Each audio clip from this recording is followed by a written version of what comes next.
Baik, terima kasih atas kesempatan yang diberikan pada saya. Nah, kali ini saya akan memperkenalkan diri saya. Perkenalkan, nama saya Elsa Magdalena Simanjuntak dari NIM 220511030026.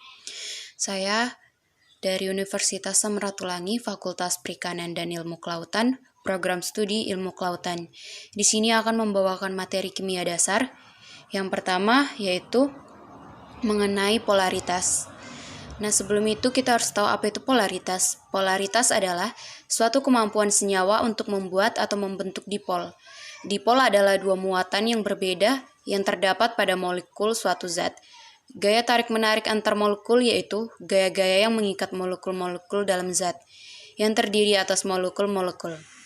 Gaya tarik-menarik berkaitan dengan sifat fisis yaitu titik cair, titik didih, rapatan, dan kelarutan. Nah, polaritas dari suatu senyawa dijelaskan dalam suatu istilah momen dipol. Polaritas dari suatu senyawa juga dihubungkan dengan konstanta dielektrik, di mana jika nilai konstanta dielektrik meningkat, maka kepolaran dari suatu senyawa juga meningkat. Senyawa konstanta dielektrik yang tinggi umumnya larut dalam air, sedangkan senyawa dengan konstanta dielektrik yang rendah cenderung tidak larut dalam air. Nah, yang selanjutnya, pada polaritas, adanya pemisahan kutub muatan positif dan negatif dari suatu molekul sebagai akibat terbentuknya konfigurasi tertentu dari atom-atom penyusunnya. Dengan demikian, molekul tersebut dapat tertarik oleh molekul yang lain yang juga mempunyai polaritas. Nah, tingkat pemisahan dari muatan tersebut menentukan derajat polaritasnya. Demikian juga daya tariknya. Sifat polaritas khususnya digunakan sebagai petunjuk sifat zat pelarut, adsorben, dan senyawa-senyawa yang dipisahkan atau solut. Air termasuk zat pelarut dan mempunyai polaritas terbesar karena konfigurasi elektron dan geometri molekulnya dapat menghasilkan dipol permanen yang sangat kuat. Adsorben dan pelarut dapat bersifat polar atau non-polar. Nah, adsorben polar itu contohnya ada silika dan alumina, dapat mengadsorb solut yang bersifat lebih polar daripada solut yang bersifat non-polar. Sedangkan adsorben non-polar contohnya ada arang atau charcoal. Nah, yang selanjutnya di materi yang kedua tentang larutan.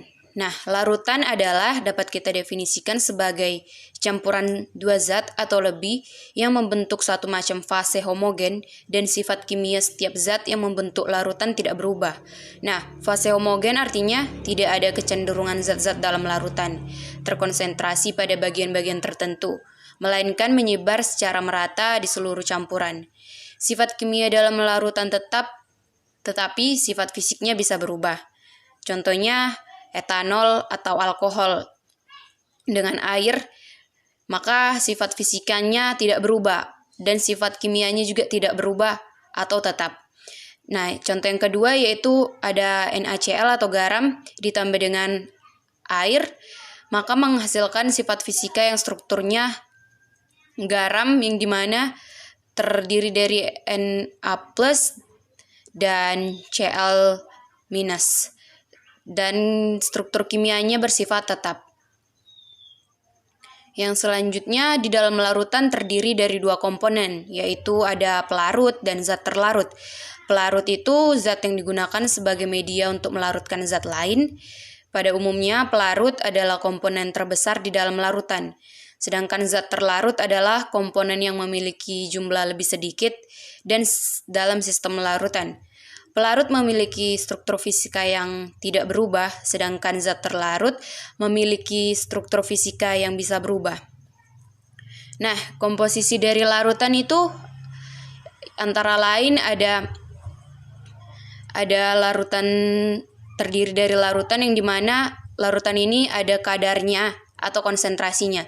Kadarnya itu terdiri dari persen berat, persen volume, atau BPJ yang dimana itu adalah bagian per sejuta. Nah, yang pertama itu ada persen berat. Persen berat itu dinyatakan dengan berat zat terlarut terhadap berat keseluruhan larutan. Secara matematis dirumuskan dengan berat zat terlarut dibagi dengan berat total larutan dikali dengan 100%.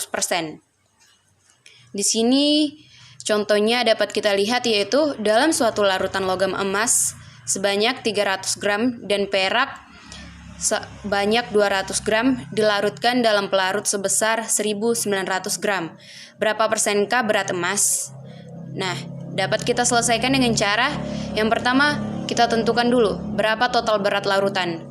Di soal sudah tersedia yang dimana larutan logam emas sebanyak 300 gram dan perak ada 200 gram, pelarutnya sebesar 1900 gram. Maka itu dijumlahkan menghasilkan 2400 gram. Itulah total berat larutannya. Selanjutnya kita tentukan juga maka persen berat emasnya kita dapat dari 300 per 2400 yang didapat dari rumus kimia sistematis yang tadi, yang dimana rumusnya yang tadi adalah berat. Kita lihat rumusnya yang tadi adalah berat zat terlarut dibagi dengan berat total larutan. Maka dapat kita lihat di sini 300 dibagi dengan 2400 kemudian dikalikan dengan 100%, maka hasilnya 12,5%. Maka persen beratnya itu didapat 12,5%. Yang selanjutnya ada persen volume. Persen volume ini dinyatakan dengan fraksi volume zat terlarut terhadap total volume larutan. Secara matematis dapat dirumuskan dengan volume zat terlarut dibagi dengan total volume zat larutan dikali dengan 100%. Contohnya yaitu 10 ml etanol atau alkohol dilarutkan dalam 100 ml air, kemudian dapat kita selesaikan dengan cara persen volume alkoholnya, yaitu di sini diketahui yaitu 10 volume zat terlarut 10 ml dibagi dengan total volume zat larutan ada 110 ml. 110 didapat dari total volume zat larutan yang dimana diketahui seperti yang tadi, yaitu 100 diketahui adalah jumlah mililiter air yang dilarutkan dalam air itu ada 100 dan etanol itu atau alkoholnya ada 10 mili. Maka itu dijumlahkan menghasilkan total volume zat larutan 110 mili.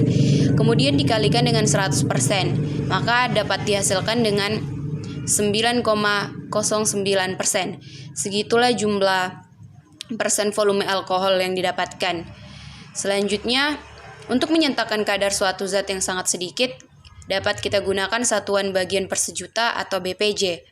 BPJ suatu zat dirumuskan dengan kadar zat terlarut dibagi dengan kadar pelarut, kemudian dikali dengan 10⁻⁶ bagian per sejuta. Nah, kadar ini bisa berupa berat atau volume, asalkan keduanya memiliki satuan yang sama. Contohnya kita lihat yaitu air kolam renang sebanyak 100 liter memiliki kaporit sebanyak 75 mg. Berapa kadar kaporitnya? Nah, dapat kita selesaikan dengan cara yang pertama, yaitu diketahui tadi kadar pelarut ada 100 liter, kemudian massa jenis airnya ada 1 gram per mililiter. Maka berat pelarutnya sama dengan 100.000 gram. Berat kaporit tadi 75 gram atau dapat dinyatakan dengan gram yaitu 0,075 gram. Jadi kadar kaporitnya dapat kita tentukan dengan rumus yang tadi yaitu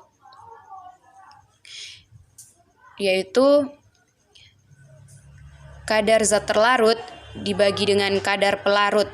Nah, kadar zat terlarutnya dapat kita lihat ada 0,075 gram dibagi dengan zat pelarutnya ada 100.000 gram.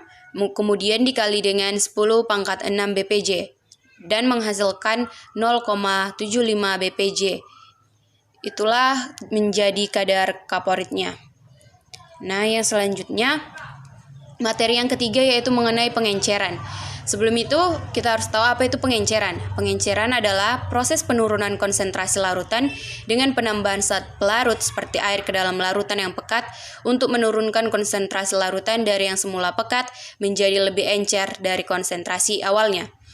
Nah, di sini dapat kita gambarkan. Misal nih, di rumah kita lagi ada kedatangan tamu, terus orang tua kita nih nyuruh kita buat bikin sirup. dan ternyata sirupnya itu kemanisan. Nah, apa sih yang kita lakuin biar sirupnya ini rasanya bisa pas atau tidak terlalu kemanisan?